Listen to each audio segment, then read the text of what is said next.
صلی اللہ علی محمد صلی اللہ علیہ بسم اللہ الرحمن الرحیم نحمد ونصلی ونصلی علی رسولہ الکریم اما بعد فاعوذ باللہ من الشیطان الرجیم بسم اللہ الرحمن الرحیم فیضان فرض علوم کتاب الطہارت موضوع ہے غسل کا بیان۔ غسل میں 3 فرض ہیں۔ نمبر 1 کلی کرنا، یعنی منہ کے ہر پرزے، گوشے، ہونٹ سے حلق کی جڑ تک ہر جگہ پانی بہہ جائے۔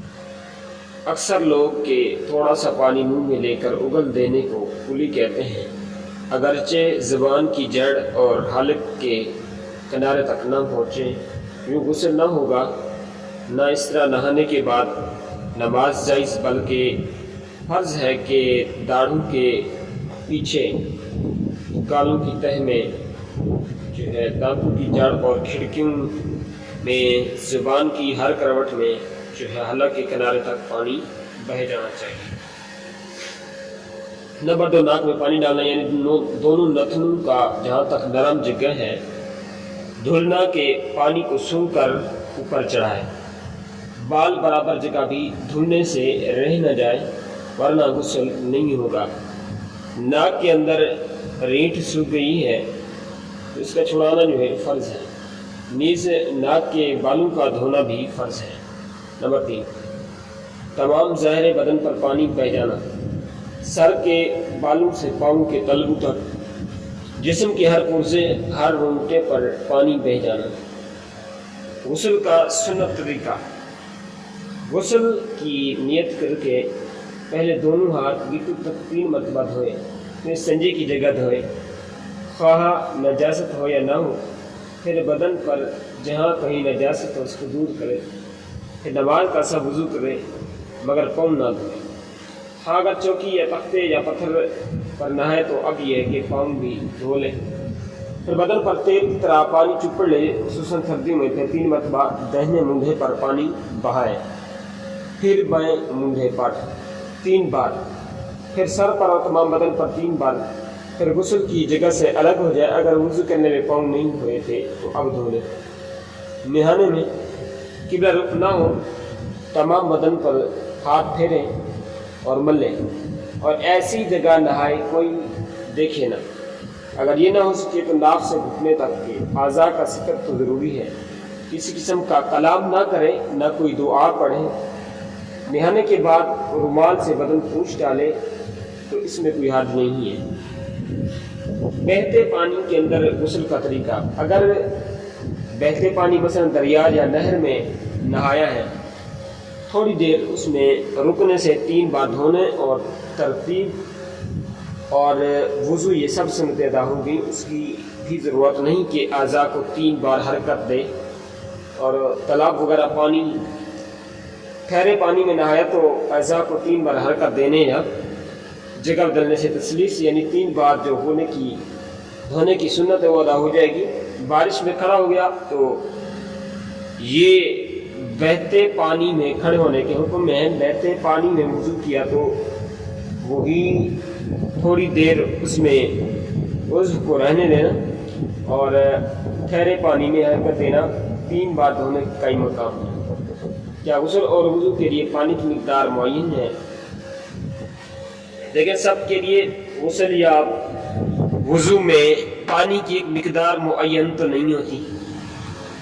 جس طرح عوام میں مشہور ہے کہ بعض باطل ہے کہ ایک لمبا چوڑا، دوسرا دبلا پتلا، ایک کے تمام اعضاء پر بال، دوسرے کا بدن صاف، ایک گھنی داڑھی والا، دوسرا بے ریش، ایک کے سر پر بڑے بڑے بال، دوسرے کا سر منڈا۔ والازل کیا سب کے لیے جو ایک مقدار یہ کیسے ممکن ہے کہ متعین کر دی جائے؟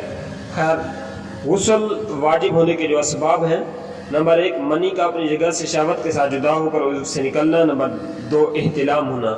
نمبر 3 حشفہ، یعنی سر ذکر کا عورت کے آگے یا پیچھے یا مرد کے پیچھے داخل ہونا۔ دونوں پر غسل واجب کرتا ہے، شہوت کے ساتھ ہو یا بغیر شہوت، انزال ہو یا نہ ہو، بشرط یہ کہ دونوں مکلف ہوں۔ نمبر 4 حیض سے فارغ ہونا۔ نمبر 5 نفاس کا ختم ہونا۔ غسل کے سنت مواقع: جمعہ کے دن جو ہے غسل کرنا یہ سنت ہے، عید والے دن بھی سنت ہے، عید الفطر ہو یا عید البقر. تو اسی طرح عرفہ کے دن یعنی 9 ذی الحجہ کو اور احرام باندھتے وقت غسل کرنا یہ سنت مبارکہ ہے. مستحب طریق اوقات: نمبر 1 وقوف عرفات کے لیے مستحب ہے، نمبر 2 وقوف مزدلفہ کے لیے مستحب ہے، نمبر 3 حاضری حرم کے لیے مستحب ہے، نمبر 4 حاضری سرکار اعظم کے لیے یہ بھی جو ہے مستحب ہے، نمبر 5 طواف کے لیے، نمبر 6 دخول مینا کے لیے، نمبر 7 جمروں پر کنکریاں مارنے کے لیے 3 دن، نمبر 8 شب برات میں، نمبر 9 شب قدر میں، نمبر 10 عرفہ کی رات، نمبر 11 مجلس میلاد شریف اور دیگر مجالس غیر کی حاضری کے لیے، نمبر 12 مردہ نہلانے کے بعد، نمبر 13 مجنون کو جنون جانے کے بعد، نمبر 14 وشی سے افاقہ کے بعد، نمبر 15 نشہ جاتے رہنے کے بعد، نمبر 16 گناہ سے توبہ کرنے کے لیے، نمبر 17 نیا کپڑا پہننے کے لیے، نمبر 18 سفر سے آنے والے کے لیے، نمبر 19 جو ہے استحاضہ کا خون بند ہونے کے بعد، نمبر 20 نماز کسوف اور استسقاء کے لیے، نمبر 21 خوف و تاریکی اور سخت آندھی کے لیے، نمبر 22 بدن پر نجاست لگی اور یہ معلوم نہ ہو کہ کس جگہ ہے. یہ مستحب مواقع 22 مقامات لکھے ہیں. جس پر چند غسل ہوں کیا وہ الگ الگ غسل کرے؟ مثال کے طور پر جس پر چند غسل ہوں سب کی نیت سے ایک غسل کر لیا، سب ادا ہو گئے، سب کا ثواب ملے گا. مثال کے طور پر جمعہ کا دن تھا، غسل فرض بھی تھا، جمعہ کا دن بھی آ گیا، جیسے کوئی اور موقع ایسا آ گیا جس پر غسل کرنا جو مستحب تھا، اب یہ تینوں موقع اکٹھے ہو گیا تو ایک غسل کر لیا، سب ادا ہو جائے.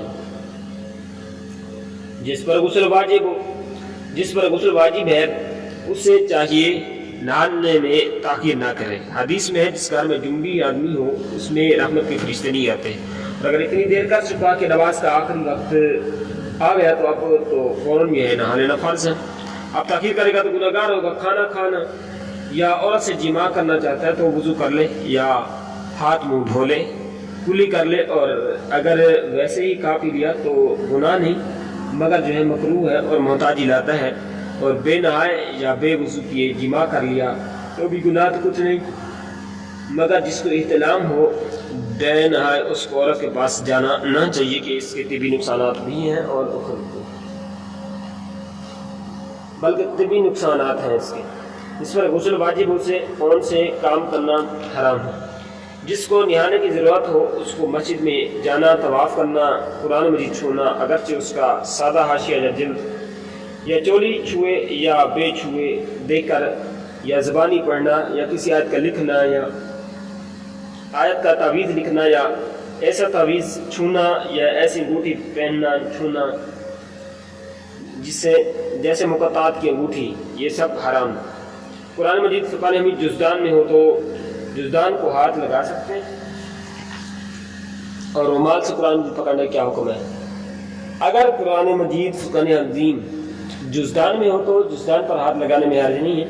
یوں ہی رومال وغیرہ کسی ایسے کپڑے سے پکڑنا جو نہ اپنے تابع ہو نہ قرآن مجید کا تو یہ جائز ہے. کرتے کی آستین دوپٹے کی آنچل سے یا تک کہ چادر کا ایک کونا اس کے مونڈے پر ہے دوسرے کو اسے چھونا حرام ہے. یہ سب اس کے تابع ہیں، جیسے چولی قرآن مجید کے تابع ہوتی ہے. جنبی جس پر غسل جو ہے واجب ہو، حائضہ اور بے وضو شخص کے لیے قرآن کے ترجمہ کو چھونے اور پڑھنے کی کیا حکم؟ قرآن کا ترجمہ جو ہے فارسی یا اردو یا کسی اور زبان میں ہو تو اس کے بھی چھونے اور پڑھنے میں قرآن مجید کا صحیح حکم ہے، تو اس میں بھی بچنا چاہیے. قرآن مجید فرقان حمید کا ترجمہ ہو اس کا بھی یہی حکم ہے. یہ بعض اوقات عوام نادانی کرتی ہے کہ قرآن مجید فرقان حمید کو چھونے سے تو ڈرتی ہے، لیکن اس کا ترجمہ اگر کہیں لکھا ہو اخبار میں، کتاب سے رسالہ میں، تو اس کو جو ہے چھونے سے درگ نہیں کرتے. یہ ایسا نہ چاہیے. خیر، جنبی حائضہ بے وضو شخص کے لیے فقہ تفسیر اور حدیث کتابوں کو چھونا کیسا ہے؟ ان سب کو فقہ و تفسیر حدیث کی کتابوں کا چھونا مکروہ ہے، اور اگر ان کو کسی کپڑے سے چھوا اگرچہ اس کو پہنے یا اوڑھے ہوئے تو حرج نہیں، مگر موضع آیت پر ان کتابوں میں بھی ہاتھ رکھنا حرام ہے. جنبی اور حائضہ کو درود شریف دعائیں پڑھنا اور اذان کا جواب دینا کیسے ہیں؟ درود شریف اور دعاؤں کے پڑھنے میں تو انہیں حرج نہیں، مگر بہتر یہ ہے کہ وضو یا کلی کر کے پڑھیں. اسی طرح ان دونوں کو اذان کا جواب دینا بھی شرعی طور پر جائز ہے. واللہ تعالی اعلم ورسولہ اعلم عز وجل وصلی اللہ تعالی علیہ وآلہ وسلم. صلی اللہ علی محمد صلی اللہ علیہ وسلم.